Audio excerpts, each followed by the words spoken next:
Мыстандардың қарғысы, орта ғасырлардағы қорқынышты шындық. Елестетіп көріңізші, сіз 16 ғасырда өмір сүріп жатырсыз. Бір күні көршіңізді немесе танысыңызды мыстан деп айыптап, қала орталығына алып бара жатыр. Адамдар ашулы. Олар оны жынды суға лақтырады немесе алау отында өртейді. Ал ең қорқыныштысы, ертең сіздің кезегіңіз келуі мүмкін. Себебі орта ғасырларда кез келген адамды мыстан деп айыптауға болатын. Ал одан құтылу мүмкін емес еді. Бұл жай ғана аңыз ба? Жоқ. Орта ғасырларда мыңдаған адам сиқыршы деп танылып, аяусыз өлтірілді. Олардың арасында бейкүнә әйелдер, ер адамдар, тіпті балалар да болды. Бірақ олар шын мәнінде сиқыршы ма еді? Әлде бұл адамдардың жабайы сенімі мен үрейінің құрбандары ма? Бүгін біз шынайы мыстан аңшылығы туралы айтамыз. Орта ғасырлардағы адамдар табиғи апаттарды, ауруларды және тіпті күнделікті тұрмыстағы сәтсіздіктерді сиқыршылықпен байланыстырды. Егер біреудің малы өлсе, егістігі күйсе, немесе белгісіз дерт жайласа, міндетті түрде сиқыршы кінәлі деп санады. Жергілікті билік пен шіркеу бұған көз жұма қарай алмады.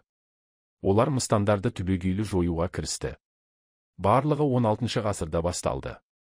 Бұл кезеңде «Молот ведьм» атты кітап жарық көрді. Ол мыстандарды анықтау мен азаптау әдістерін егжей-тегжейлі сипаттады. Бұл кітап Еуропа тарихындағы ең қорқынышты құжаттардың бірі болды. Оның негізінде мыңдаған адам айыпталып, жойылды.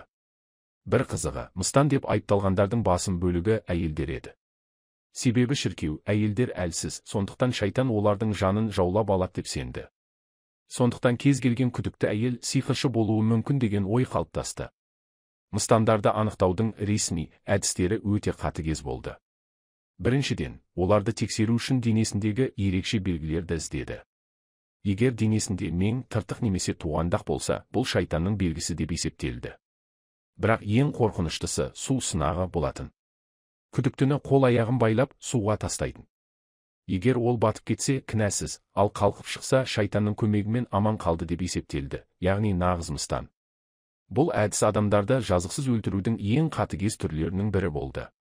Сондай-ақ инквизиторлар ине сынағын қолданды. Олар адамның терісін ине немесе өткір темірмен шаншып көретін.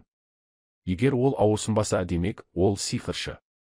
Ал шын мәнінде азаптау мен үрейден адам тіпті ауырсынуды сезбеуі де мүмкін еді. Мыстан аулау оқиғалары Еуропаның түкпір-түкпірінде тарады. Англия, Франция, Германия, Швейцария, Испания барлық жерде мыстандарға қатысты сот процестері өтті. Ең қорқынышты істердің бірі Салем соты болды. Бұл Америка Құрама Штаттарындағы ең әйгілі мыстан аңшылығы еді. 1062 жылы Салем қаласында 10-нан астам әйел мен ер адам сиқыршылық жасады деп айыпталып, өлім жазасына кесілді. Сондай-ақ Германияда өткен Триер мыстандарының соты тарихта ерекше орын алады. 16 ғасырдың соңында бұл қалада жүздеген адам сиқыршы ретінде айыпталып, жазаланды. Ал Англияда өткен Пендл мыстандарының ісі өте танымал. Мұнда 11 адам сотқа тартылып, 9 адам өлім жазасына кесілді. Бірақ шын мәнінде бұл мыстандар кімдер еді? Олардың көпшілігі дәрілік өсімдіктермен айналысатын емшілер, халық медицинасын қолданатындар немесе қарапайым шаруалар болатын. Кейбіреулері көрші-қолаңның қызғанышы мен жек көрушілігінің құрбандары болды. Егер біреу-біреуге кек сақтаса, оны оңай мыстан деп айыптай алатын. Қазірдің өзінде кейбір адамдар өзін ақ мыстан немесе энергетикалық емші деп атайды. Ал әлемнің кей жерлерінде сиқыршылыққа сенетіндер әлі де кездеседі. Мыстандар туралы аңыздар мен сот процестері бізге тарихтың ең қараңғы беттерін көрсетеді. Бұл оқиғалар адамдардың қорқыныш пен надандық салдарынан қаншалықты қатыгез бола алатынын дәлелдейді.